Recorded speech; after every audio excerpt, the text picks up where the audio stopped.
Hello, Chelsea fans. Welcome back to the Blue Post Podcast. I'm your host, Nana. Boy, oh boy, that first half was a diabolical first half. I say this because, first of all, 7 changes. I understand we play Arsenal on Tuesday, but 7 changes is diabolical. It is so diabolical. Gittins comes in for Neto, and then Garnacho. No, actually, Garnacho comes in for Neto because Garnacho's on the left side. Gittins comes in for Esteval. Esteval had a family issue, so he wasn't in the team squad, which is fair enough. I understand. So that sub had to be made. But Badiashile comes into the back line with Trev instead of having Wesley in there with Trev. And then Hato comes in at the left back side for Cucurella, which I thought he did pretty decent. He did a decent job, even when he was inverted and stuff. He held his own. He held his own. And then on the right side, we had Gusto on the right side. Delup up top. So my quarrel with the first half was Garnacho was no help, right? In terms of offense and defense, Garnacho was no help. He was leaving Heto alone with Jared Bowen, and Jared Bowen was having a field day. Jared Bowen was just having a field day.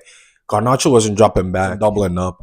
And when he got the ball, too, in space to beat Wan-Bissaka, he was not utilizing the space at all. Look at these spaces that he was getting. He was being afforded so much space, but either he turned back and passed it back, or whenever he tried to take it on, Wan-Bissaka would literally just strap him. He would just strap him up. And it's funny because he didn't even need to get double teamed because Jared Bowen was helping, right, from time to time. But it wasn't even necessary for Jared Bowen to help because Garnacho was just getting strapped by Wan-Bissaka. And I don't know what it was. Maybe because they used to be teammates at United, so they practiced together, and Wan-Bissaka knows how Garnacho plays. But there was nothing. There was nothing. Look at that first goal, for instance, right? They go direct, one long ball to JB side, Jared Bowen's side. And that was all it took. Just one direct ball over the top. It gets to Jared Bowen. Heto doesn't close him enough. He doesn't get help from Garnacho either. Garnacho doesn't help with the double. Bowen gets enough time to turn around, puts in a cross, which was a great cross. I don't blame Sanchez because he anticipated that the West Ham player was going to get a touch on the ball. So he didn't want to shift all the way to a far post to try and make the save. He was trying to wait and anticipate where that last touch was going to go to. And when that West Ham player didn't get that last touch on the ball, it just sailed into the far post. So I don't really blame him on that goal because honestly speaking, maybe some of our center backs should have picked him up. Badiashile, Trevor Chalobah, what are you doing? But I look more to Garnacho because that shouldn't be happening. Jared Bowen literally had the ball and he was facing his own goal. He had time to turn around and then whip in the cross, which led to the first goal. So that was poor from Garnacho. No helping back whatsoever. And the second goal was even worse, which is funny because in the picture that I'm showing you right now, you could see Hato is pointing, right? Hato is caught in between two minds right now. He's tucked in and they're going long. So he's pointing at Garnacho like, hey, Jared Bowen is right here, right? Close in on him. Either you close in on Jared Bowen or you watch for that underlap and run. Because Jared Bowen pulled Hato out wide, leaving space in the channels for Wan-Bissaka to make that underlap run, right? So he could get the ball. And guess what? That's exactly what they did. He did the underlap run, drops it off to JB, drops it off to him, puts in the cross. Somerville is there. Boom, go. Another Garnacho error that leads to a goal. There was nothing that kid tried today that worked. And I'm far past slandering players because I have realized that the player that you hit on the most might be the one that comes to save you, right? So he had a bad game today. Awful performance. The right side wasn't any better. Matter of fact, Gittins ended up getting injured. But I just didn't even notice Gittins on the field. Every time he comes to the, besides that Wolves game a while back ago where he scored that absolute screamer, I'm sorry, but he doesn't make himself known. He doesn't put himself in situations that a winger should be putting himself in. He's not eager to take on that 1v1. He's very timid. And you can tell he has the skill, but it's just he's timid and he doesn't take initiation. And that's not what we want. So that first half, we were all over the place. We were all over the place. No defensive stability. West Ham was just having fun. They were just having fun, running through us. Just one ball over the top, and then our defense is completely bypassed. So rightfully so, Liam Rosinya made four substitutions in that first half. I mean, in that second half, that I think wrapped up the game. It wrapped up the game.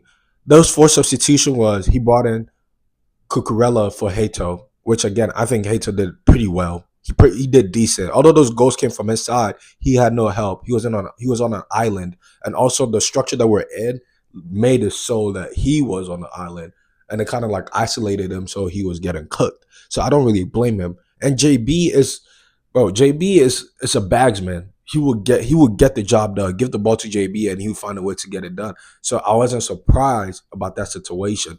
But going into the second half, down 2-0, we've already came back from Napoli 2-1, but 2-0, it felt like it couldn't be done. I'm not gonna lie. And the way our home crowd was reacting to it, booing us off the field, that was no help. But in that second half, what I noticed was the intensity after those subs were made, after Cucurella came on, after Badiashile was off, and then Wesley came on, after Neto came on, and JP, João Pedro, our JP, when he came on, the intensity picked up. The intensity picked up a lot, which ended up leading to our first goal, right?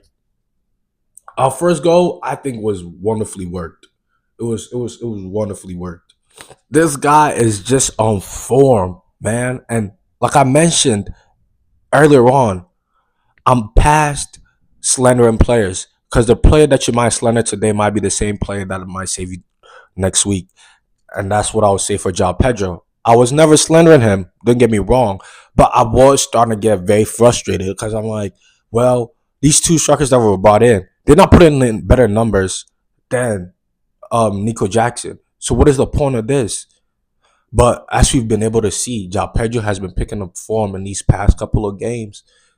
He comes on, Gusto whips in the cross. Very beautiful ball. Very, very beautiful. Oh no, my bad. Not Gusto. Um, Wesley Fofana gets the ball and he's afforded a lot of space, right? He says, why not? Drives into the space and puts in a delicious ball with his right foot. Whips it in. Who's there? João Pedro rises. Puts it right back across. Go. It's a go. 2-1. Stamford Bridge erupts. Then you can feel the intensity. And this is what I love, right? The subtle change that I noticed was once we went up 2-1, once our first goal went in, West Ham started playing with a back five. They dropped into a low block. And normally we know how Chelsea struggle with a low block, right? So I was worried. Matter of fact, I wasn't worried because I was watching the replay. So, I knew what the outcome was going to be. But it was actually quite interesting to watch it, knowing what the outcome was, right? And actually just watch it, just to watch the game. And that with West Ham playing the low block, what really worked for us was our intensity. We never died down the intensity and the urgency, right? The 1-2 passes, no lingering on the ball for longer than you need to, no passing it back to your center backs and swinging it right back, left back, none of that. Urgency. You get the ball, one touch, move, pass, move, pass, move, pass. It made it so difficult for the West Ham players to track our defenders and track their men. They kept on getting lost.